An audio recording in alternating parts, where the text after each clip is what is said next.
In the latest Pokemon VGC format, Sneasler has become the star of a heated debate. Early on, players were struggling to find a good fighting type attacker after Urshifu was taken out of the pool. This left us with just a handful of fighting types like Annihilape, Tauros, and Palmot. Things got so desperate that Flamigo, which usually isn't anyone's first pick, ended up in the spotlight on some teams. But then along came Sneasler, a Pokemon that, on paper, didn't seem like much, but turned out to be surprisingly good. And that's where things got interesting. As players kept testing different Pokemon, Sneasler popped up as a surprisingly strong option. With an attack stat equal to Urshifu's, Sneasler hits hard. But the true game changer was Dire Claw, its signature move. Not only does Dire Claw hit for solid damage with 80 base power and 100% accuracy, but it also has a 50% chance of inflicting a random status condition, being either poison, paralysis, or even sleep. This mix of raw power and status effects made Sneasler both a powerhouse and a headache for its opponents. The power of Dire Claw is what really sparked the Sneasler controversy.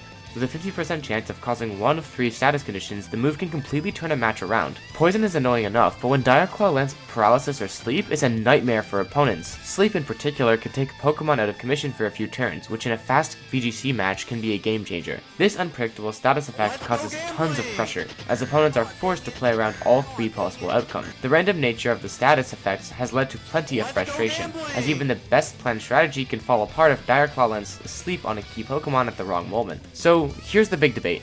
While Sneasler's move is definitely effective, it's also seen as pretty frustrating. Battles against Sneasler sometimes feel like a roll of the dice, which doesn't fit well with every player, especially in high-stakes tournaments. It's one thing to lose to smart strategies or well-built teams, but when luck plays such a big part, it can be a bit annoying. Plus, Dire Claw isn't exactly weak. It's strong even without the added status effects, with no downside to the move. Because of this, Sneasler's presence in the meta has a lot of players building teams specifically to counter it, which can feel limiting, but then again, the excitement of using Sneasler is that same unpredictability. If you're on the right side of RNG, it's thrilling to watch Dire Claw throw off your opponent's game plan.